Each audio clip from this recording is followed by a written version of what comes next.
का, आराधन अपनी भाषा का, आराधन अपनी भाषा का।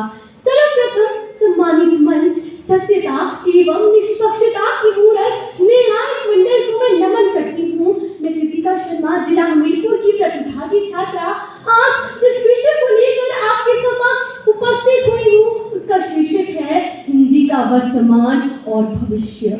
मान्यवर, आधुनिक काल के प्रसिद्ध हिंदी साहित्यकार हरिशंकर प्रसाद ने कहा है, ये विडंबना है कि हिंदी दिवस पर हिंदी भाषी लोग हिंदी में एक दूसरे से कहते हैं कि हमें ज्यादा से ज्यादा हिंदी बोलनी चाहिए। उन्होंने ये बात क्यों कही, ये विचारणीय विषय है, लेकिन हम जानते हैं कि हम कोई भी दिवस क्यों मनाते हैं। या तो उस विशेष दिन पर हम किसी व्यक्ति को याद करते हैं या किसी विषय के संवर्धन या संरक्षण के लिए। तो क्या सच में हिंदी भाषा को संवर्धन और संरक्षण की जरूरत है? इस हिंदी भाषी देश में इसके मूल में ही हिंदी है। महामना 14 सितंबर 1949 को संविधान सभा ने एक मत से निर्णय लिया कि हिंदी हमारी राष्ट्रभाषा होगी और अंग्रेजी संविधान लागू होने के 15 वर्ष तक राजभाषा या कामकाज की भाषा रहेगी। लेकिन आज आजादी के 78 वर्ष बाद भी वो 15 वर्ष खत्म नहीं हुए। यद्यपि हिंदी को संविधान के 343 अनुच्छेद में उचित स्थान प्राप्त है। मैं यहाँ पर उपस्थित तमाम हिंदी प्रेमियों से पूछना चाहती हूँ कि क्या हम आज आजाद हैं या फिर आज भी बर्बाद हैं? पहले अंग्रेजों के गुलाम थे और आज अंग्रेजी के गुलाम हैं।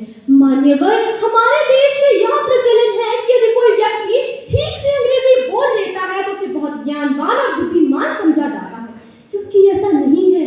भाषा तो मात्र विचारों के आदान प्रदान का माध्यम है, लेकिन अंग्रेजी द्वारा हिंदी को दबाने का प्रयास अंग्रेजों के समय से चलता आ रहा है। हम किसी भाषा के विरोधी नहीं है, हम हिंदी प्रेमी हैं। बड़े बड़े पदों पर बैठे हुए लोग अंग्रेजी बोलकर आम जनमानस का रौब दिखाते हैं। उस स्तर की शिक्षा अंग्रेजी में करवाई जा रही है, न्यायालय की पढ़ाई अंग्रेजी में हो रही है, साक्षात्कार अंग्रेजी में लिए जा रहे हैं। महामना, अभिभावकों में अंग्रेजी स्कूलों और अंग्रेजी शिक्षा को दिलाने की होड़ लगी हुई है, जिससे बच्चे अत्यधिक मानसिक दबाव से गुजर रहे हैं। स्थिति तो यह है कि बच्चों को 69, 79 तो पता है, लेकिन 69, 79 कितने होते हैं यह पता नहीं है। यह किसकी देन है कि आज अपने ही देश में हिंदी के साथ सौतेला व्यवहार हो रहा है? मैं ये जानना चाहती हूँ कि ये कौन लोग हैं जो हिंदी का नमक खाकर जुबान अंग्रेजी बोलते हैं।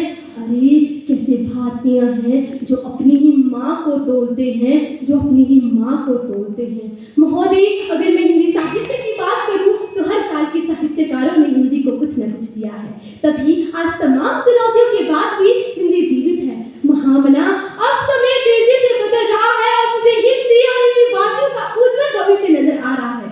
अब तो सरकार भी इस बात को समझ रही है। विकसित भारत 2047 का सपना देश के प्रधानमंत्री श्री नरेंद्र मोदी जी देश को दिखा रहे हैं, परंतु क्या ये राष्ट्रभाषा हिंदी के संवर्धन और संरक्षण के बिना पूरा होगा?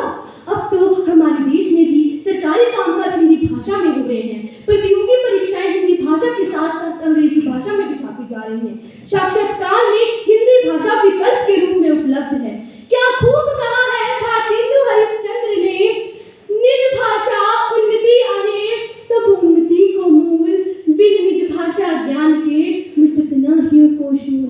अर्थात सब प्रकार की उन्नति का आधार अपनी भाषा है।